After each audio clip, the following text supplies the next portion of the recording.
नमस्कार मंडळी. ECT न्यूजच्या आजच्या या ब्रेकिंग न्यूज द डेली पल्समध्ये सर्वांचं खूप खूप स्वागत आहे.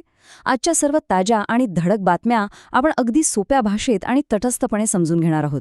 बघा, राज्याच्या राजकारणातल्या घडामोडींपासून ते थेट आपल्या तुमच्या खिशाला बसणाऱ्या फटक्यापर्यंत आज बऱ्याच महत्त्वाच्या गोष्टी घडल्या आहेत. आणि एक सजग नागरिक म्हणून हा माहितीचा वेगवान प्रवाह समजून घेणं आपल्या सर्वांसाठीच अत्यंत गरजेचं आहे. तर चला, अजिबात वेळ न घालवता आपण थेट विषयाला हात घालूया. आजच्या ब्रेकिंग बातम्यांचा आढावा आपण मुख्यत्वे 4 टप्प्यात घेणार आहोत. एक म्हणजे सध्याचं इंधन संकट, दुसरं नीट पेपर फुटीचं प्रकरण, तिसरं राज्यातील राजकीय घडामोडी आणि शेवटी हवामान व इतर काही महत्त्वाच्या अपडेट्स. सुरुवात करूया थेट तुमच्या खिशाला बसणाऱ्या फटक्यांपासून. आकडे बघताय ना, देशभरात पेट्रोल आणि डिझेलच्या दरात पुन्हा एकदा वाढ झाली आहे. पेट्रोलचे दर थेट 86 पैशांनी तर डिझेलचे दर 83 पैशांनी वाढलेत. गेल्या आठवड्याभरातच पेट्रोल डिझेल जवळपास 2 रुपयांनी महागलंय. आता या अचानक झालेल्या दरवाढीमुळे आणि इंधन संपेल या भीतीने राज्यभरात लोकांमध्ये एकच गोंधळ उडालाय आणि पेट्रोल पंपांवर लांबच रांगा पाहायला मिळत आहेत. आता या इंधन संकटाचा जमिनीवर नक्की काय आणि कसा परिणाम होतोय ते या तक्त्यावरून समजून घेऊया. चंद्रपूरमध्ये चक्क मध्यरात्रीपासून पेट्रोल पंपांवर ट्रॅक्टरच्या रांगा लागल्या आहेत. पिंपरी चिंचवडमध्ये तर 80% पंप बंद असल्याच्या अफवाच पसरल्या, त्यामुळे तिथे लोकांची झुंबड उडाली.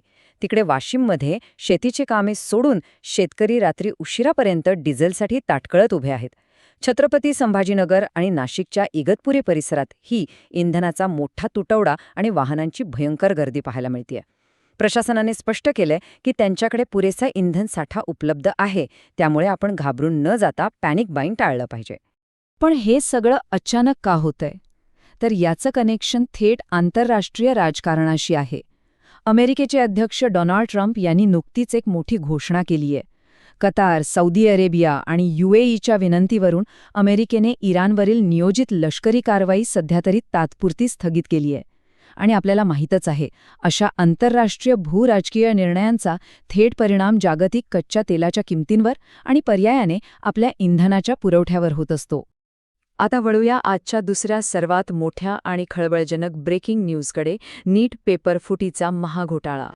हा घटनाक्रम नीट समजून घ्या. हा घोटाळा नेमका कसा घडला हे यातून स्पष्ट होतंय. तपासात असं समोर आलंय की लातूरमधल्या नामांकित RCC कोचिंग क्लासेसचा संचालक शिवराज मोटेगावकर याने चक्क 23 एप्रिललाच प्रश्नपत्रिका मिळवली होती. त्यानंतर 3 मे रोजी म्हणजेच परीक्षेच्या दिवशी विवेक पाटणे नावाच्या व्यक्तीला फोनवरून हा पेपर लीक करण्यात आला.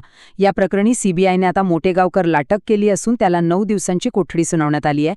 सगळ्यात महत्त्वाचं म्हणजे त्याने आपल्या मोबाईलमधील डेटा डिलीट केला होता, ज्याचा फॉरेन्सिक तपास आता सुरू आहे.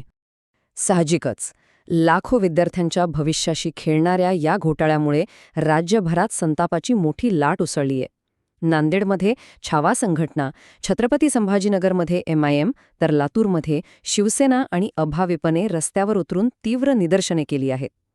शिक्षणाचा अक्षरशः बाजार मांडणाऱ्या या खासगी कोचिंग क्लासेसवर कठोर कारवाईची मागणी आता जोर धरू लागली आहे. या प्रकरणात पुण्याच्या मॉडर्न कॉलेजच्या प्राध्यापिका मनीषा मांढरे यांचं तब्बल 24 वर्षांच्या सेवेनंतर निलंबन करण्यात आलंय. या सगळ्याची गंभीर दखल घेत RJDचे खासदार सुधाकर सिंग यांनी सर्वोच्च न्यायालयात याचिका दाखल केली असून भविष्यात ही परीक्षा संगणक आधारित म्हणजेच CBT मोडमध्ये घेण्याची महत्त्वपूर्ण मागणी त्यांनी केली आहे. पुढचा टप्पा, राज्यातील राजकीय घडामोडी. राजकारणात सध्या काय शिजतंय ते थोडक्यात बघूया. सगळ्यात पहिली बातमी आहे राष्ट्रवादी काँग्रेसमधल्या अंतर्गत धुसफुशीची, जी आता चव्हाट्यावर आली आहे. एका बाजूला पार्थ पवार यांची कार्यपद्धती आहे, ज्यावर प्रफुल्ल पटेल आणि सुनील तटकरे यांसारख्या ज्येष्ठ नेत्यांनी चांगलीच नाराजी व्यक्त केली आहे. तर दुसरीकडे हा वाद मिटवण्यासाठी सुनेत्रा पवार यांनी पुढाकार घेतल्याचं दिसतंय. पक्षात सध्या जो काही संभ्रम निर्माण झालाय, त्यात अनेक आमदारांनी सुनेत्रा पवार यांच्या नेतृत्वाला पाठिंबा दिला असून पक्ष 2 गटात विभागल्या गेल्याची जोरदार चर्चा राजकीय वर्तुळात रंगली आहे. आणि राजकारणात कुरघोडी आलीच. आमदार सुनील शेळके यांचं हे ताजं विधान बघा. त्यांनी थेट मागणी केलीये की रोहित पवार यांना आमच्या पक्षाचा राष्ट्रीय प्रवक्ता करा. पक्षांतर्गत सुरू असलेल्या या राजकीय खेळी आणि एकमेकांना टोले लगावण्याच्या या प्रकारांमुळे राज्यातील राजकीय वातावरण चांगलंच तापलंय, यात शंका नाही. याशिवाय प्रशासनात आणि राजकीय वर्तुळात इतरही बरेच मोठे बदल होत आहेत. विधान परिषदेच्या आगामी निवडणुकांच्या पार्श्वभूमीवर शिवसेनेला रायगडचं पालकमंत्रीपद मिळणार अशी माहिती सूत्रांनी दिलीय.